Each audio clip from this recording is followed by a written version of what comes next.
Well, hello there. Welcome to On the Beat, the podcast that uncovers full frontal male nudity in cinema. My name is Laura, and I am joined by my co-host, Ryan. Mm-hmm. Here he is.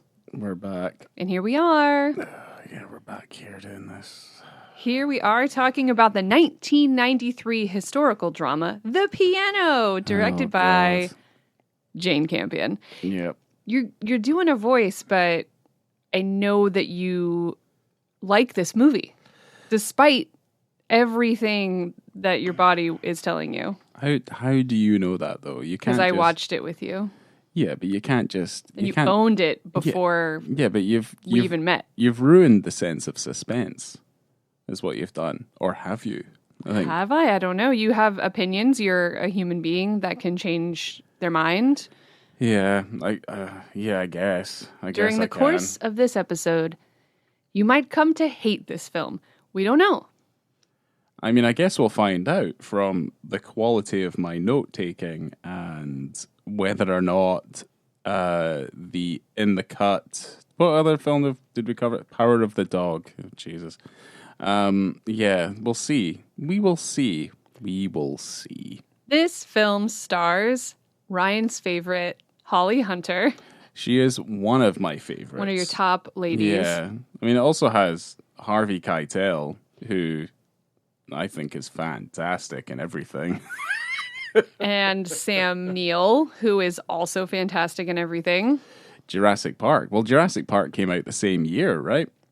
As The Piano. You're better at that than I am. I think it did. I think it came out in 93. Cool. I think it did. Anyway, carry on. Anna Paquin. Also. Rogue. That's right. Yeah. What other movies has she been in, though? Because I only remember her from the Bryan Singer X-Men movies. Fly Away Home.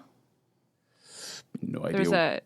She's a young woman who finds a lot of ducks, and they become friends with all the ducks. Fuck yeah. I think Jeff Daniels is in that, too. Yeah, he is in it. And don't they do, like, the flying, like... They teach them to fly and stuff I think like so. Right, got you. Yeah, I remember seeing the trailers. I don't think I've actually seen the movie. I used to own that film. I've seen it many times. Oh, Jesus. Yeah, no, I think I've never seen it. But, okay, that is... Well, I know what we're doing tonight. Instead of watching X-Men 97, we're watching Fly Away Home. That's right. I'm just going to go to bed. Like, we're going to wrap this up early, and I'm just going to go to my bed. I want to mention that Cliff Curtis is also in this movie that you might know from The Meg 2. He's in a lot of other stuff. Jesus. Yeah, he's in a ton of stuff. Well, you brought up Once Were Warriors, at least yes. the first time that you've brought up Once Were Warriors. He's very good. He's great. But he's also, he's one of those actors who you find doing small parts in mostly everything. He's great. Yeah. So the synopsis from Letterboxd for The Piano is... After a long voyage from Scotland, pianist Ada McGrath, and her young daughter Flora are left with all their belongings, including a piano, on a New Zealand beach. Ada, who has been mute since childhood, has been sold into marriage to a local man named Alistair Stewart. Making little attempt to warm up to Alistair. God, this is long. Ada soon becomes intrigued by his Maori-friendly acquaintance, George Baines, leading to a tense, life-altering conflict. Jesus Christ. I kind of ran out of breath there. I just couldn't say words anymore. Sounds like we don't even need to watch the movie after you've said this. Yeah, let's just shut it down. Yeah, let's just shut this down. Well, how much more of the synopsis is to go? That's it. Oh, thank God. Right, yeah, no. A synopsis should be just a couple of lines. Like, that's what I learned from school. It's just a couple mouthful. just a couple of lines. Because otherwise, if it's not a couple of lines, it's not a synopsis anymore. It's like a proposal. It's like a treatment. Yeah, it's right. It's like you're going in depth into what it is that you're making. Yeah, it's an interesting character piece. There are certainly elements in it. Certainly there's a Scots element that I kind of totally forgot about, even though it's kind of highlighted in the movie. And obviously the accents are there. The accents aren't terrible. Anna Paquin doing an amazing accent. Well, Anna Paquin's probably the standout role in the whole film. And she's 10 years old. And she's amazing. She's a child. I did wonder, is Holly Hunter mute because she can't do the accent? Because her accent's so very unique on its own.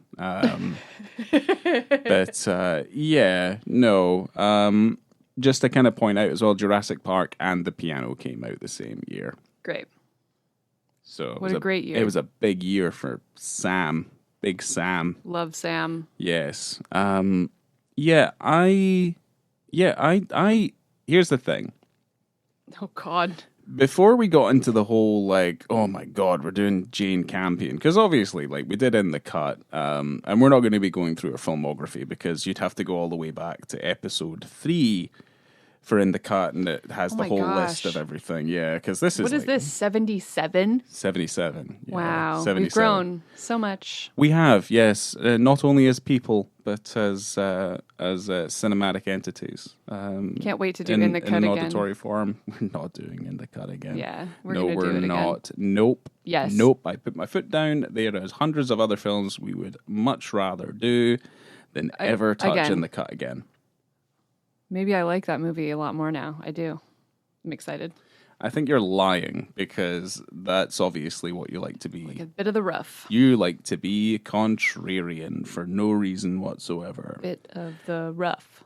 The only thing I'll say that, like, at least in the featurettes for The Piano, no one comes across like what they're making as a total joke. Like, that's kind of how I felt within The Cut. You know, and obviously you've got Jane Campion, who's obviously the writer and director of The Piano.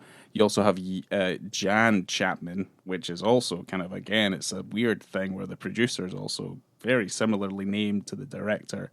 That was only one thing. But obviously I think Michael Nyman is the other notable crew name on this because it has that legendary score attached to it, which was the addition to many a dozen advert and commercial of the time. I think it was British Airways that might have used the music score actually for its advertising campaigns. Well, that was back in the 90s where, you know, advertising meant something. Wow. Well, the original title of the film was The Piano Lesson. Wow. But they had to change it to The Piano because the rights to that name were held by an American play. Okay, that's fine. I mean, it barely matters. No, it doesn't matter. I think The Piano works better anyway. It does because The Piano Lesson just is a title on its own because there's not really any teaching going on. No, he don't want to learn a thing. He doesn't want to learn a thing. Except how her body looks. He does. He wants to learn the grooves and crevices of her naked bodice. With his dirty fingernails. Yeah. Okay. Yeah. There's a lot of accents in this movie, let's put it that way. A big old greasy old Sam Neill as well, who's, he's from New Zealand. He doesn't have to put an accent on, but everybody else bloody does. I don't think Harvey Keitel is doing much of an accent. I think maybe he grabbed a couple of words and that's it. He's just speaking normally for the rest of it. He doesn't say that much in this movie either. He doesn't. It's kind of garbled and mumbly for the most part because I don't really understand him when he says anything in the movie. There are certain elements about his character which feel a little bit slimy, but he is interesting. I don't think he's a very convincing love interest, but as a character, I do find him interesting. Certainly his backstory is interesting. Like, he's a sailor and he's adopted the Maori lifestyle and he's kind of set up shop on this on this island and adopted the traits and culture and the people's ideology from obviously spending a lifetime on the sea. So I do find his backstory interesting. I find Holly Hunter's character, at least her backstory, to be less interesting. Well, you just don't really get to learn that much. I think you kind of have to read between the lines. There is, because she doesn't say anything. She doesn't say anything. Well, she's dumb. Mute. Is it mute or is it I think dumb? it's dumb because she does get referred to as being dumb. So, like... But she can speak. She can speak, but obviously she refuses to speak, so I guess the assumption is that she's dumb and that she can't speak. One thing I do like is as the film opens, there's a voiceover of her. Her voice is obviously the last time that she spoke, which was when she was 6 years old. Yeah. So that voiceover I think is accurate. I quite like that little addition to the storytelling. The only other thing is she effectively uses her daughter, who's Anna Paquin, as her voice through the course of the film. Because the bridge for her emotions is through the piano. And I think the one thing, I forgot what I was going to say, but I've remembered it now.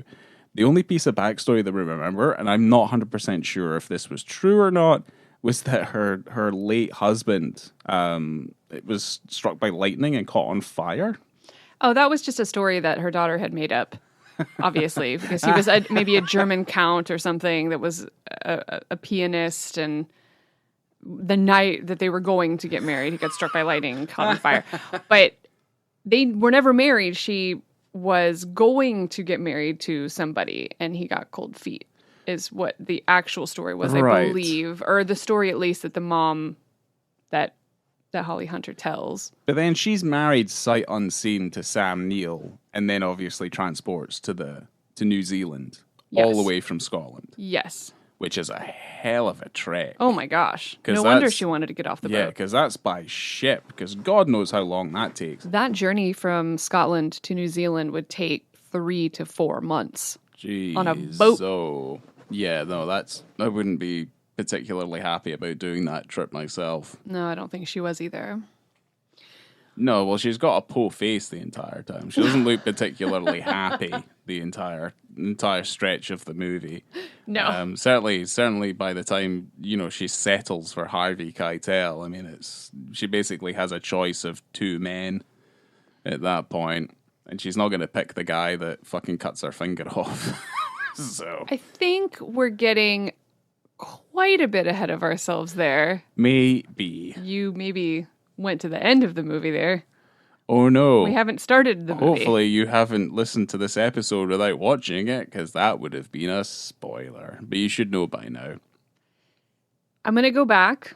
Yes, please do. I'm going to do a rewind because I have things I want to talk about before we talk about the film. Yes, okay. So there was a couple of choices before Holly Hunter for Ada. Sigourney Weaver was Jane Campion's first choice. Wow. Okay, that would have been interesting. Interesting. Yeah. She turned it down. And then Jennifer Jason Leigh was in the running, but she had a conflict with her commitment to a film called Rush. Okay. So she also was out. And then Isabel Huppert was talking to Jane Campion about it, and she said later that she regretted not fighting for the role like Holly Hunter did. So okay, she was bummed out about it. I mean, that could have been her second piano movie. Just nice. saying. Yeah, it could have been. Yeah. Lessons. She was accustomed. Piano teacher. Yeah. Yeah.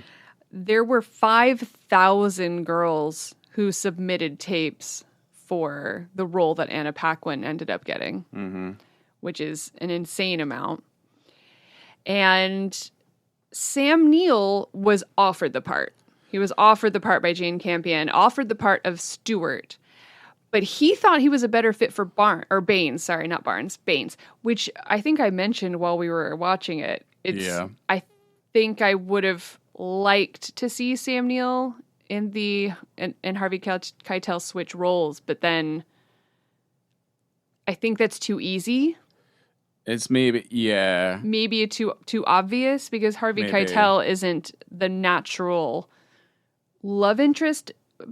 necessarily, but Sam Neill kind of is. No, he's not. Yeah, not to say anything against Harvey Keitel. Although every time we bring up Harvey Keitel, I was watching Father Ted again recently. There's an episode where they get inundated with like a bunch of rabbits, and the bishop is there, and he's afraid of rabbits, but they end up having like 500 rabbits in the house for whatever reason, and one of the rabbits looks like Harvey Keitel. Okay. Yeah. They're like, one of them looks like Harvey Keitel. And he does. That's very weird. Yeah, it's very strange. No, I would say, that does make sense, because if you have someone because again, it's like, how do you phrase it without saying that fucking Harvey Keitel is like, he's ugly. No, because I don't think he's not ugly, and he's not an unattractive person, but Sam Neill has a softer face. A softer personality. So for it to have been switched, I think it would have been too obvious. He doesn't look like a weather-worn sailor. That is for sure. So I don't know if Sam Neill would have been the perfect fit for that, personally. I think they are cast accordingly with who they've got in those roles. I think that Sam Neill brought a nice amount of softness to Stewart. Yeah, he does try his best. If Harvey Keitel was in that role, I would have been scared right from the get-go. I would have been freaked out. Harvey Keitel's very intense. Yeah. He's a very intense individual, I feel. You can tell from the featurettes. He takes his fucking job very seriously. So Sam Neill wrote a book where he talked about some of the things that happened while they were filming this movie, and he had some things that he said about working with Harvey Keitel. Wow. Oh dear. Here we go. He said, since we were working in my country, I felt incumbent upon me to be even more than usually hospitable and friendly. It didn't work. Harvey was truculent and hostile for the whole film. Even in rehearsals, it was difficult. And then he said that when they were rehearsing the scene where Stewart comes in with a gun, Sam Neill said, he holds it over Baines and tells him to leave. Weirdly, Harvey would, unbidden, seize the bloody gun out of my hands. Jane would ask him why he was doing that. Harvey would reply, because I can. Jane would explain, well, yes, but that's not what's written in the script. It never got better. Thankfully, we didn't have many scenes together in the film, and I was happy to say goodbye to him. Holy shit, that is some gossip. Even when they were at Cannes, Sam went up to Harvey Keitel and was saying, even after everything, he was being really nice and sweet. He goes, this was great. You were amazing. Congratulations. Oh. And usually you would expect someone to reciprocate that kind of compliment. Yeah. And he just goes, thanks, and walked away. Ugh. Okay. Yeah. Yeah. Harvey Keitel still sounds like someone I would have a pretty decent relationship with, though. I think I would be all right with him being like that. I don't think I would want to be alone in a room with Harvey Keitel while he just talks about Dante's Inferno and myths and weird he's a Christian mythology. He's a well-read, intelligent man. Absolutely. But here's the thing, that comes at a price, which that doesn't sound fun. A level of intensity. Yeah, well, Harvey Keitel is not known for his funness, I don't think. I don't think he's known for being the happy-go-lucky, fun time. He's not doing the Dunkachino, let's be honest. Well, that's a damn shame. Yeah, he's not doing the, I don't know what you would call it, the Keitel Cup. Who knows what he's doing? There was another interview with Harvey Keitel where apparently they interrupted his lunch. And he was complaining they had a sore throat, and so he was just eating little lozenges. And on the couch next to him was literally a plate full of hot dogs. I swear, I'm not talking one or two. You could have 2 hot dogs. Yeah. There was probably 8 hot dogs on this plate on the In couch buns? next to him. Yeah. Oh, right. Like dry hot dogs in buns Jeez. on a plate. Yeah. And he had a sore throat. And he had a sore throat. I like the idea that he's like, it's just the hot dogs and no buns, and he's just letting them slide down his throat because No. he can't chew. No, he wanted apparently a plate full of hot dogs. I watched the same series of interviews with Holly Hunter and Sam Neill. There were no hot dogs on the couch after that. They were only when Harvey Keitel was doing the interview. So I'm thinking, maybe there's a hot dog couch for everybody to have hot dogs. But no, it was only during Harvey Keitel's interview. I mean, I don't know, Mariah Carey, or was it Mariah Carey, or was it Jennifer Lopez, who was like, you need to pull out everything but the blue M&Ms and just give me a big bowl of blue M&Ms, and the kind of devious thing. Maybe that's just his thing. I mean, at least hot dogs are easy to attain, and you just get them in a bun. You know why people do that. Yeah, megalomania. No, because they want to make sure that they're reading their list. So they put that kind of weird shit in the list. Okay. Backstage, so they know that people are actually reading the list of things that they want. But he didn't maybe... What, do you think he didn't want those hot dogs? Or he just I don't asked think for he put them something on a so list. someone... In my mind, Harvey Keitel was out to lunch, and he went to craft services, and he got 8 hot dogs, and it ran over time. And maybe it took too long to get the hot dogs cooked, and then he had to bring him into the interview. And he had to wait to eat a hot dog. The fact we're extrapolating this for a good 5 minutes, Sorry. like, this is more interesting than the actual film. So, like, in the right, hold on, because I didn't see this. So, in the interview, there's a table, and on that table there is a plate of hot dogs On the couch. It's on the couch. Yeah. And he's doing an interview, and there's just a plate of hot dogs sitting next to him. Yeah, so he's not on the couch, he's in a chair. The couch is adjacent. They're in chairs facing each other, and adjacent to Right. him on a couch, like just a set couch, I'm fascinated. there's by a this. plate full of hot dogs. Laura, you need to screenshot this, Okay. and we need to put it online Okay. as soon as possible. Okay. This is insane. It's So like during- one of your tidbits. Like, that is maybe the greatest tidbit I've ever heard in my fucking life. Okay, so that in that same interview, the interviewer was saying, It doesn't matter. She said, Vanity Fair wants you for the new cover. And saying that Stallone is on the cover and he's nude. Right. And Keitel immediately, you could tell, like, puts a little wall up. And he goes, oh, wait, they want me for the cover, but nude? And she says, yeah. And I think she's just maybe kind of messing around because literally that month in the November 1993 cover of Vanity Fair, Stallone is naked. He's just doing like a cute little pose, right? And he goes... What was Stallone in 93, though? I don't know off the top of my head, but you can look it up while I tell the rest of the story. Look. Yeah, because it could be it could be like, because he's naked in Is it Demolition Man, maybe? 93? Maybe, yeah, it might be Demolition Man. The movie I watch more than any other movie for some reason. Demolition It is Man. it's a film that ends up going on more often than not. Time for something new and improved. Yeah, I love that movie. Yeah. Actually, yeah, I especially like Wesley Snipes. Yeah, it was 93. Was Demolition Man. Okay. Yeah. That movie. Yeah, that movie's damn good. Because the version that we have is the European version, because it's dubbed over because it was Pizza Hut in Europe and it's Taco Bell in the US, because Taco Bell didn't exist in Europe. true. So there is that. Anyway, yeah, it was 93, so it was Demolition Man. Okay.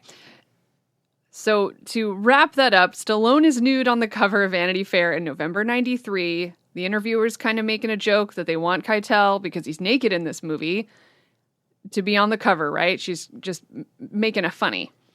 He's not taking it very well, and he goes, if they want to use a photo from Bad Lieutenant, that's fine, but I'm not posing nude, and if Stallone wants to pose nude, that's his own journey. Wow. Yeah. He's I I have more words on kind of his thoughts on nudity in film, and I'll talk about it a little bit later, but he's very... He picks his words very carefully. If you watch him in any interviews, he speaks very slowly, very precisely. There's not a word out of place. He doesn't say anything he doesn't mean to say. He's very careful. Yeah, he looks like he's constantly thinking. Yeah. Which I think also adds to like the level of like, you know, apprehension you might have towards him, because he looks like he's calculating like every single second of the moments that he's being forced forced to endure. Yeah, I still think I'd be fantastic friends with Harvey Keitel. I honestly do. Even just off the back of Bad Lieutenant, and that film is fucked up beyond belief, but I mean, I fucking love it. Yeah. I would easily go on a fucking drug-fueled experience with Harvey Keitel. I doubt Harvey Keitel even does drugs. I mean, he's very old now. I mean, yeah, it's a shame I wasn't around in the 90s in order to do that. But anyway, if only. If only. So we have a mother-daughter pair, right? We do, yes. Show up at the beach. Got to meet the new husband, which is Sam Neill. And they also meet George Baines, which is a pal.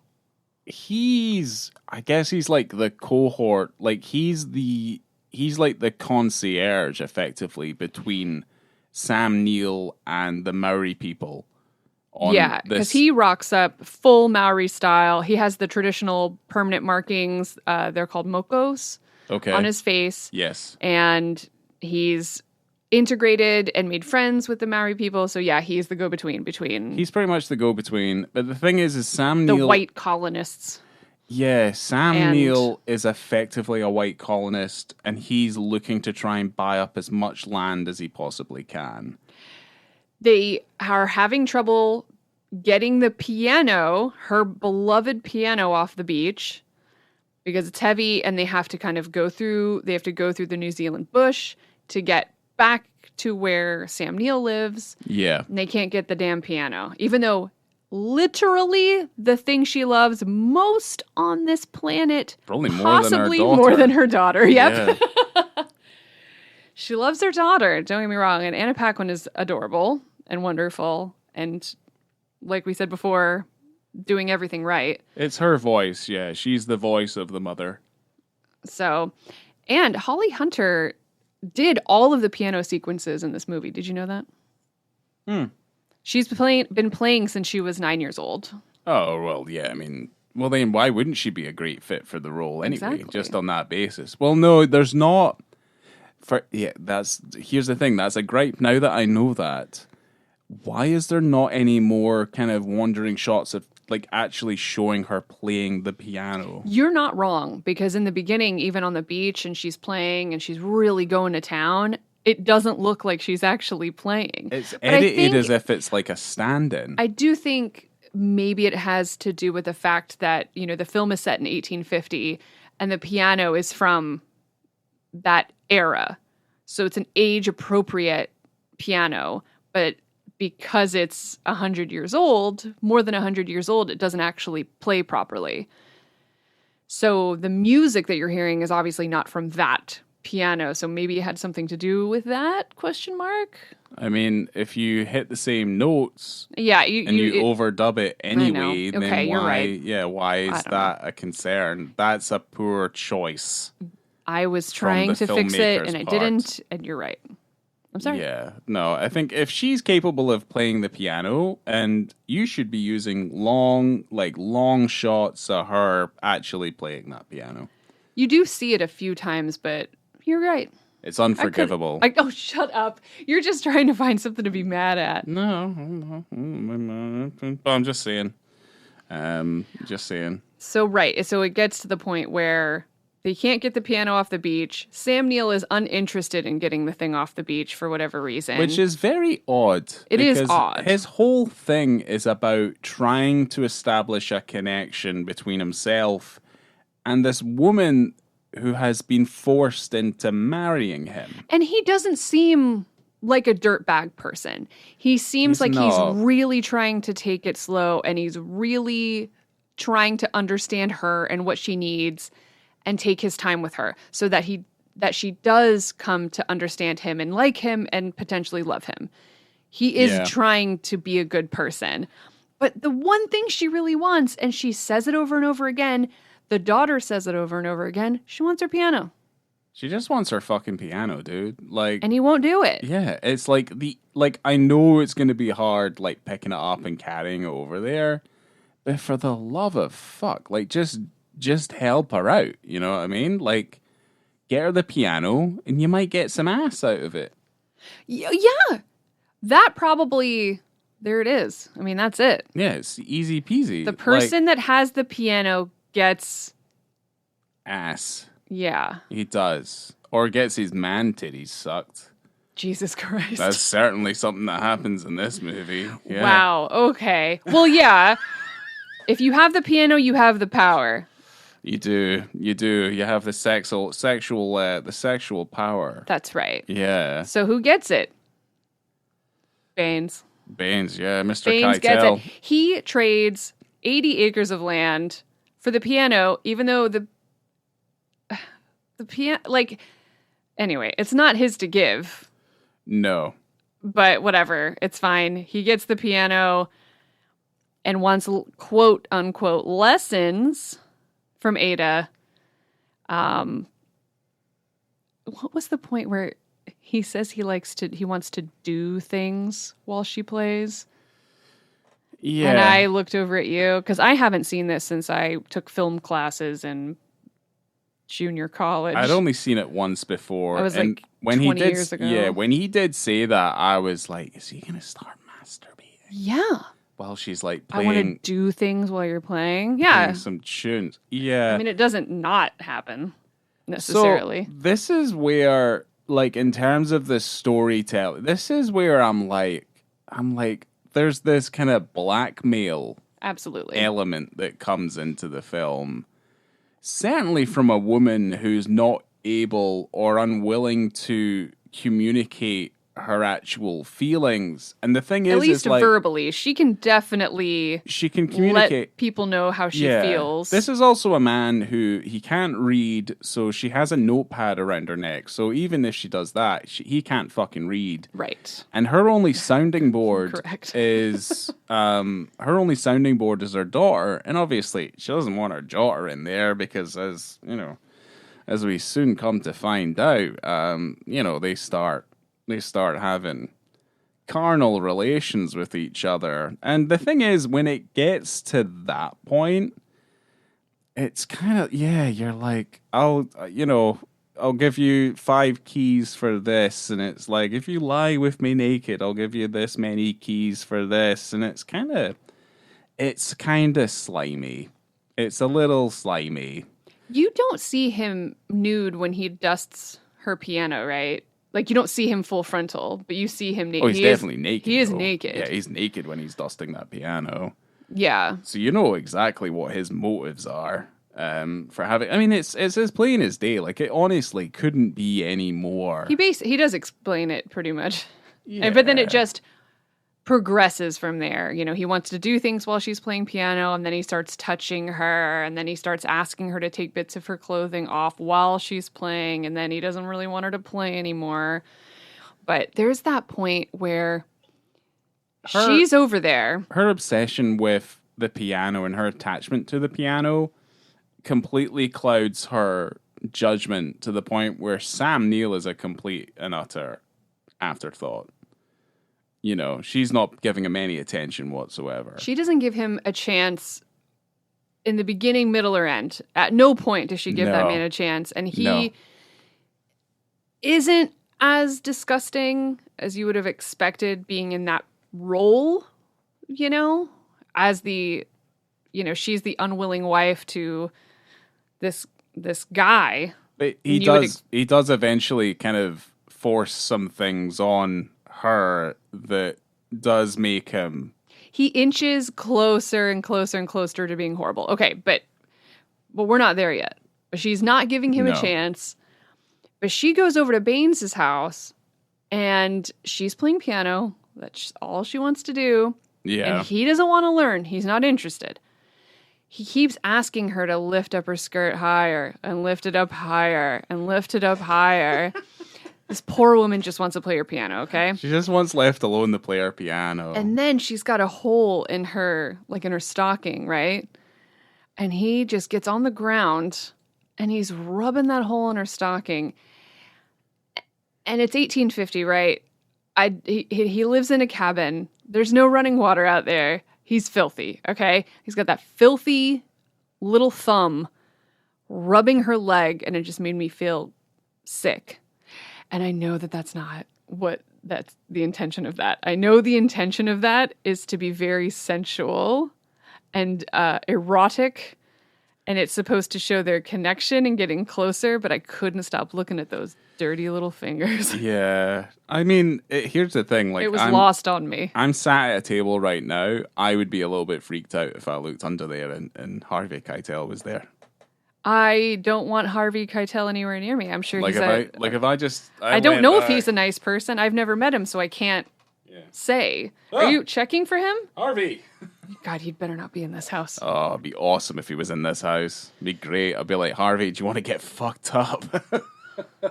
My God. Let's read some literature. No. And take some meth. That'd be crazy. Okay, so let's get to it.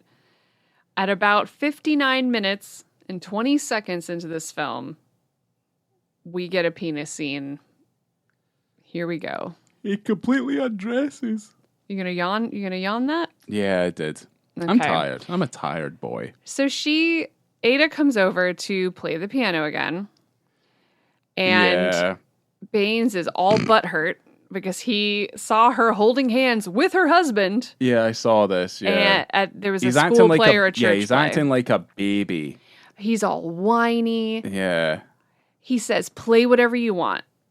And to me, that makes it seem like he's just going to listen to her play, right? But no. He goes, play whatever you want, walks away. She doesn't know where he went. It's a very small cabin. Yeah. He's behind a curtain. He takes all of his clothes off, and then she goes to look for him because he isn't there, and like what is lurking, going on. Aye. And he's got his wiener out. It escalated quite a bit.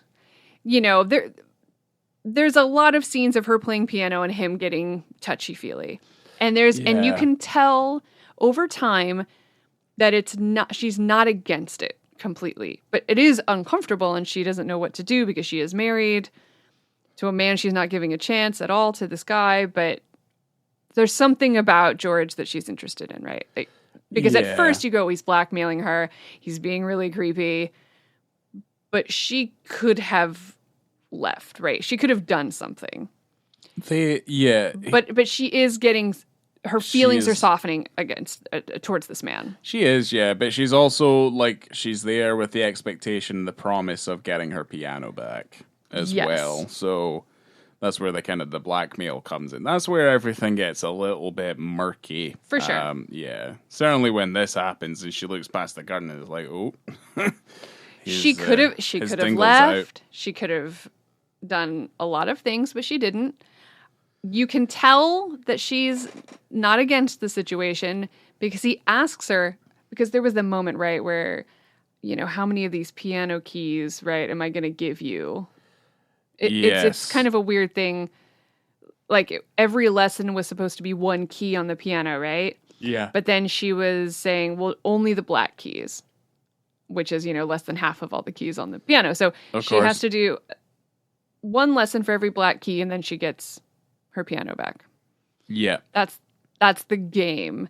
So he's standing there fully naked, full frontal. That guy's got his wiener out, the whole shebang. Pretty much. He's not wearing socks or anything.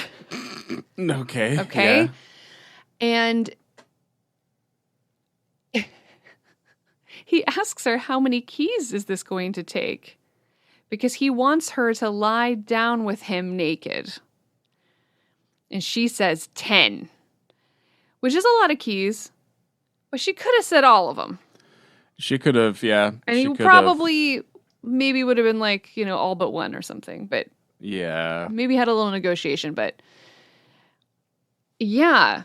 They lie together. They sure do. But they literally just lie together. They don't have sex at that point, right? I feel like the very first time they get naked together, Flora sees them.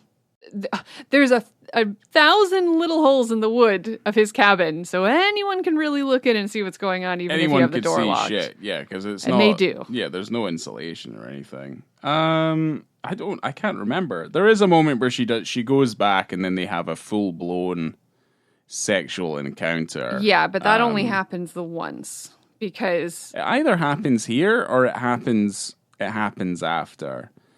But does it only happen once? Because then Sam Neill also catches them. Yeah, so I think this very first time Flora, the daughter, sees them, and then she runs off and she's all angry. Yes. About it. She doesn't like it because she's starting to really have, feelings towards Sam Neill's character. Of course. Calling him Papa. Yeah. And or trying to make a good go of it, I absolutely. suppose. Yeah, because this is their life now. She's the only one with sense. As far as yeah. Well, she's also a big tattletale.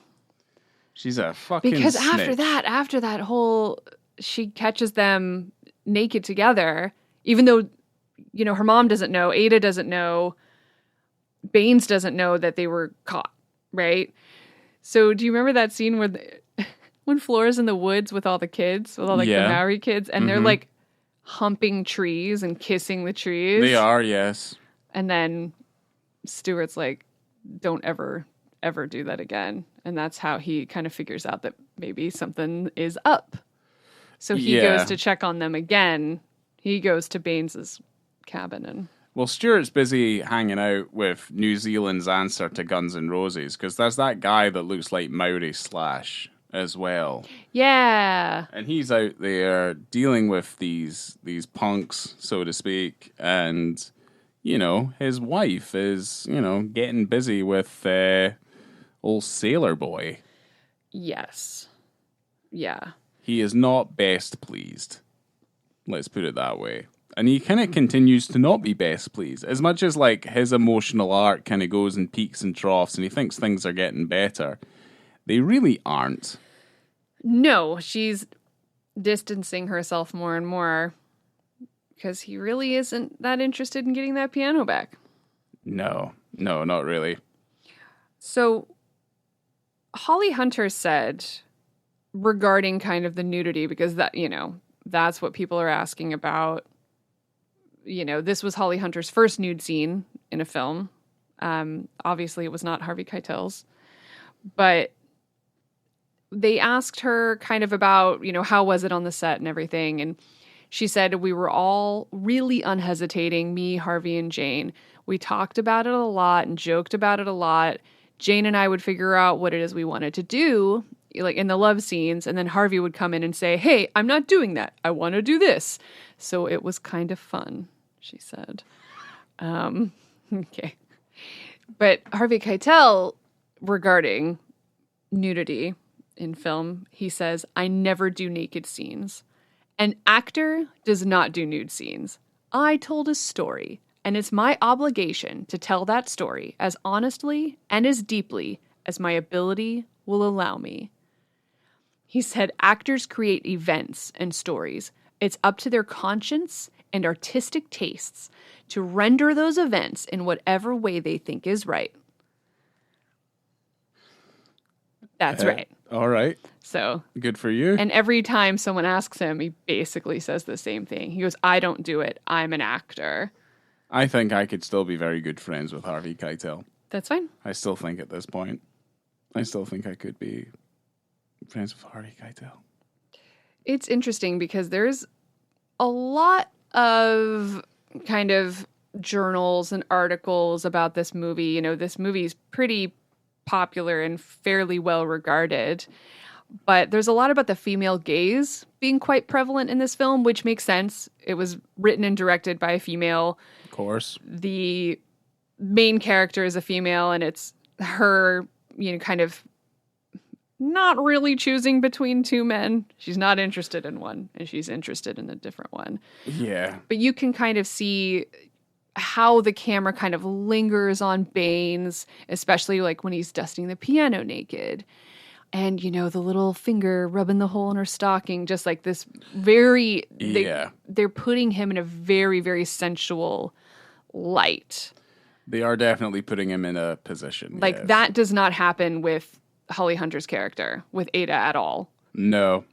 And it's not that they're shying away from it. It's quite natural the way that it's done, but they're really using. Well, we're also seeing from her perspective. That's what she's seeing. So, you know. So yeah, I'm down with that. Okay. No, I think that seems understandable. It seems reasonable. I just think overall I have issues with just the blackmail element and kind of how weak like Holly Hunter's character kind of comes across as, you know, she's kind of just a pawn that's not so much she's not really passed about, but she's been sent on a journey, probably, you know, against her will to a certain extent. Oh, for sure. And she's kind of, you know, she's thrown into this particular position where, you know, she's trying to get what she wants, so she's going to go with the person who's going to get her what she wants. And in this case, it's a piano. But obviously, as you might expect, you know, in terms of the, you know, where the story goes, she realizes that the piano is not as important as it once was. So, you know, she does discard it. When at the point where Baines does give the piano back to her, and this is after Sam Neill catches them, right? He doesn't say anything either. No one says anything. He's just hoping that she'll suddenly love him for whatever reason. But yeah, Baines gives the piano back, and she's about to give her next sexy lesson, you know? Which isn't really a lesson. But Baines says, "I've given the piano back to you. I've had enough. The arrangement is making you a whore and me wretched." Yeah. And it's like, man, you know, you're not wrong. It's a weird amount of self-awareness after he's gotten what he's... Yeah, he's gotten everything he wanted. Yeah, actually, that's kind of fucked up. He finally has sex with her, and he's like, you know what? I'm done. You're a bit of a whore. I think I'm going to get out of here. That's messed up. Says that about poor Holly Hunter, man. Like, that woman was in her prime. Yeah. And she's had a hard time. He just casts her off. He's like, take your piano, you fucking slutty bitch. Yeah. Do you remember that dog licking Sam Neill's hand while he's watching them do it in the cabin? Yeah, that's a nice dog. That's pretty great. That dog only had 3 legs, too. Yeah. Real cute. Because the end of the movie is insane. Sam Neill really... I always do this. I need to call him by his character's name. But Alistair Stewart, the husband, he sees her having sex with this guy, right? And then he catches up with her in the woods as she's on her way to meet him again. And he tries to have sex with her in the woods. But he doesn't. I don't know how far he would have gone. It's impossible to tell because Flora shows up, right? The daughter shows up. So he has to stop his advance. Yeah. But you're like, what were you going to do? Because he does it a few times where he just is seeing how far he can get. And it's pretty creepy. The worst one is after she does the dumbest thing ever. If I may just talk about the end really quick, where she takes one of the piano keys and draws on it and says, you know, something like to Baines, you know, my heart is yours forever or something. Yeah, something weird like that. And wraps it up in a little thing, asks her daughter, demands that her daughter go deliver it to him. And the daughter's like, you know what? Fuck you. Fuck this. I know what you're up to. I'm giving it to my new papa. Gives it to Papa, and he's fed up. He's absolutely fed up with it, and I don't disagree. Yeah. Because... Does she deserve that, though? Does she deserve to have her finger lopped off? Absolutely not. No woman deserves any sort of abuse or dismemberment at all. No one Okay. does. But Good. I'm glad that we were able to keep that right, you know. but I know that Well, I do have in the scheme of the film, okay? I do have a note here where it was only boners from dismemberment. Only boners. Only boners from dismemberment. Because he is afraid of the booty touch. Yeah, well, she does before he chops off her freaking finger. Try and finger his booty hole. She's trying to sauce him up a little bit, trying to get in there. She's rubbing his butt a lot. I don't know how much he liked it. Yeah. I'm sure he was happy for the touch, but yeah. Get your fingers out of their head. And he's just like, no. I don't know. But what I'm saying that no, she didn't deserve to have her finger cut off, but she was cheating on him and she was not being very nice to him. And in the scheme and the time, there could have been a lot of rape in this movie. There could have been like murder. He didn't even destroy the piano. Okay. That would have been the worst thing. And he didn't do that. But he did take away her ability to play the piano really well because she's missing a finger, you know? I mean, she's still able to play the piano at that point, though. We'll just have to learn to do it without that one finger. Well, then she gets a replacement finger. Like Margot Tenenbaum. Yeah, gets a replacement finger. But then there's after the whole dismemberment, right? And she's recovering. She's in bed. She's basically passed out. And Stuart tries to stick it in there again. Yeah. It's wild. I'm like, are you really trying to stick it in? After you literally cut her finger off earlier that day. The film felt like it had several different endings. And I don't know if I said the exact same thing for Power of the Dog, where I felt like it was a little bit of a Lord of the Rings thing, where it should have just ended one way and one way only, but you feel like it just drags on a little bit. And certainly the piano feels that way. It does not need that final scene where they return home. It should have just ended with the fucking piano at the bottom of the ocean. I don't know why they had to show them at a fucking house, God knows where, back in Scotland? To come all the way back to Scotland? And they're like kissing each other and doing. I'm like, no, I'm happy not fucking ending? interested. I doubt it. I highly doubt they had a happy ending. I'm like, what the fuck? Like, But seriously? What's interesting is that Jane Campion said, like, fairly recently about the film, she goes, I thought some of it was really good, but I thought, for freaking hell's sake, she should have stayed under there. It would be more real, wouldn't it? Would it be better? I didn't have the nerve at the time. What if Ada just went down? She went down with her piano. That's it. Yeah, it would have been a much better. That would have been awesome. Yeah. It probably would have achieved a half star more for me if that was the case. I think the ending is a little bit of a cop out. I think it's trying to satisfy an audience rather than actually satisfy the story. Yeah. Yeah, no, I mean, she can recut it if she wants to. I don't know. Too late. But I like it as it is. It's fine. You know, it's a little too sweet at the end for me. But I can appreciate, and I do like the fact that it strayed away from tons of rape, which it could have been. Yeah. Just to make this woman's life even more hellish than it already is. Yeah, I mean, I guess. But yeah, I don't know. There's weird kind of tonal things going on. It's not as bad as some stuff, but I mean, it's still kind of just like, yeah, I did find myself rolling my eyes a little bit. Okay, well, we're not at the ratings yet, so hold your horses. I mean, I'm just annotating like things that you said. Harvey Keitel also said, the piano exists on many levels. It's a complex text. One of the levels most apparent to me is that Jane has done what I have often seen men do, i.e., a woman gathering herself up, taking responsibility for herself and her sexual needs and her spiritual needs, and taking action to fulfill herself.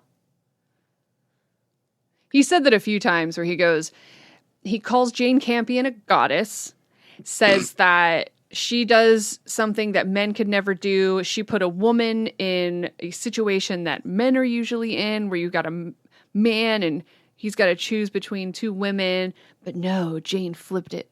What a load of shite. She flipped it and put a woman between two men. Fuck off. Fuck He loves her. off. I think Jane, I don't know. I'm back in the Jane camp right now.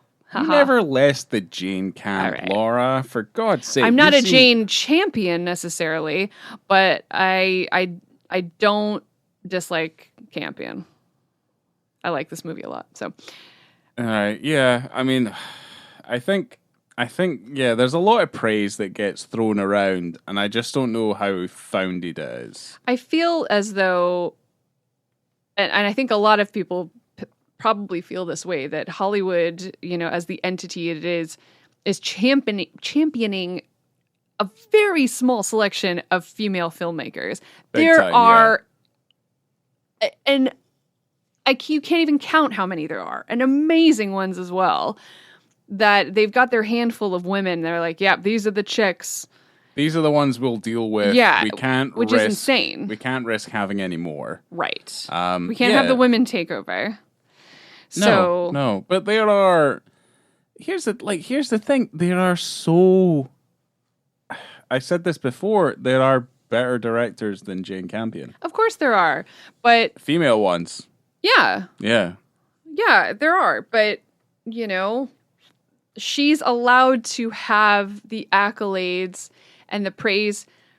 Anyone's allowed to have praise for when they do a good job. No, that's I think that's fine. And the only reason I feel like I can't completely shit all over is because she made The Piano.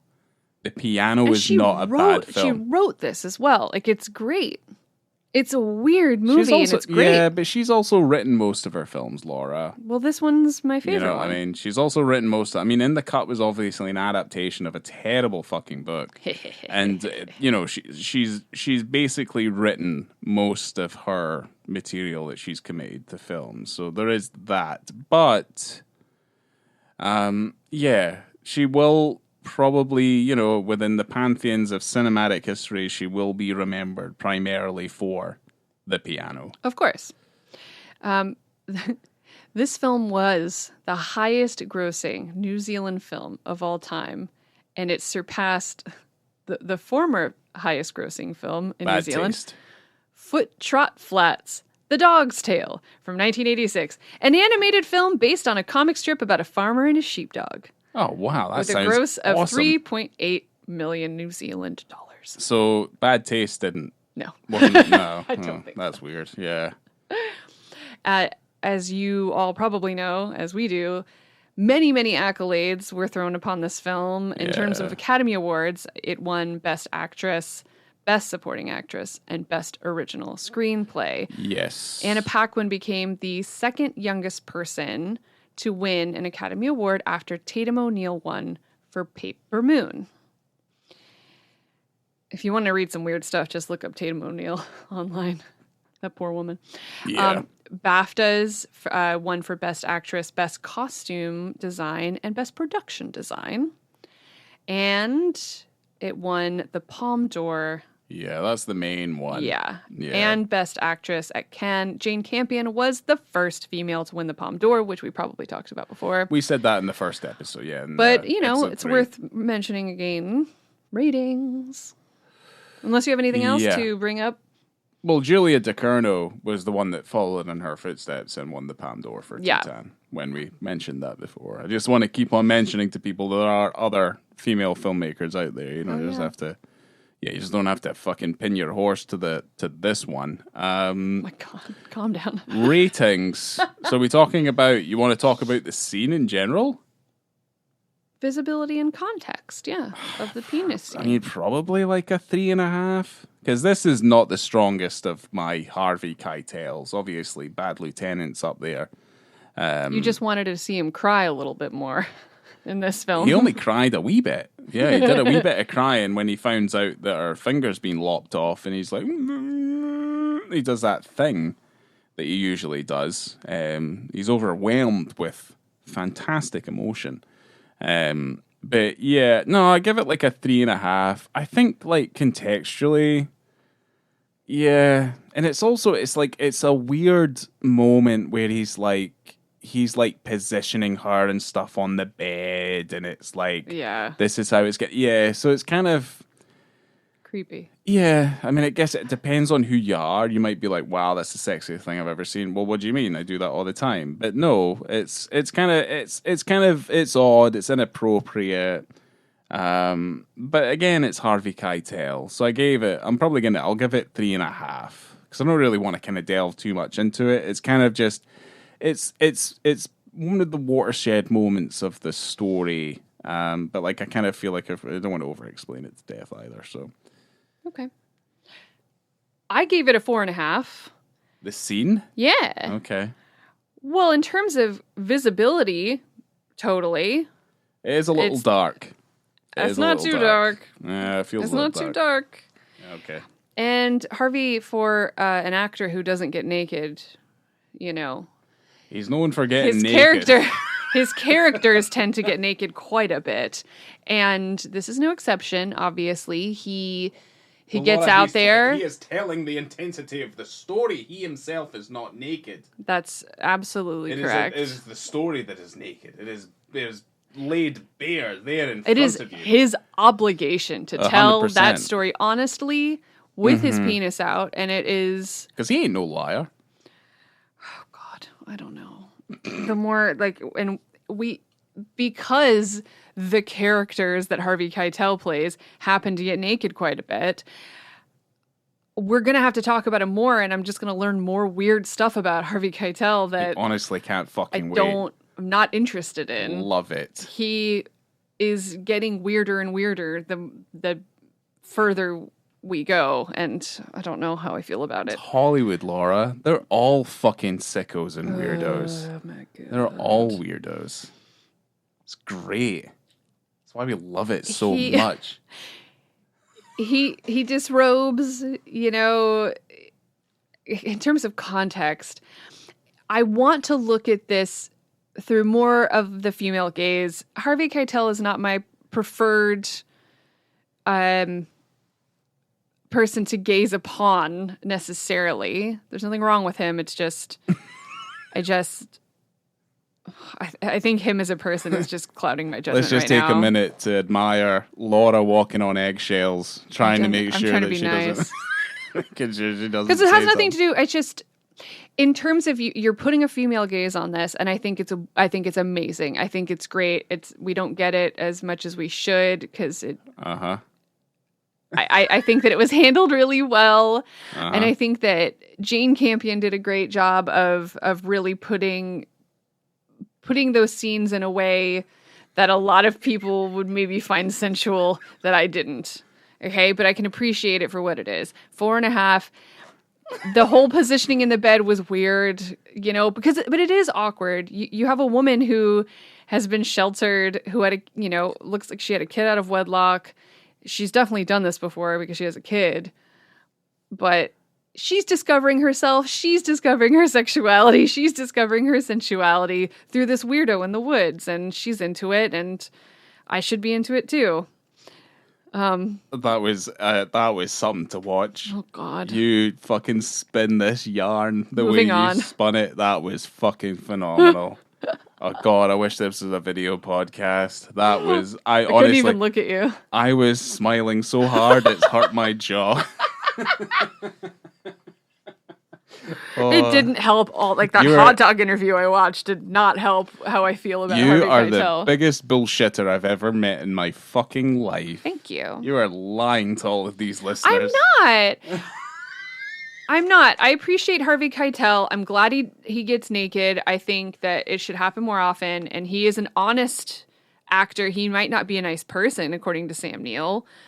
That's not for us to say. I said Who according to knows? Sam Neill. I What don't if- know. What if Sam Neill's awful? Doubtful. He has pigs and stuff, and he makes wine. He's adorable. Yeah, no, he's actually probably very, very nice. I Yeah. don't see Harvey Keitel making videos with his pigs, if he has any. What are you rating the film, Ryan? I gave it 3.5. Probably deserves more of a 3, Damn. but it's not boring. See, you're going. I knew you would maybe go backwards a little bit while we talked about it. That's funny.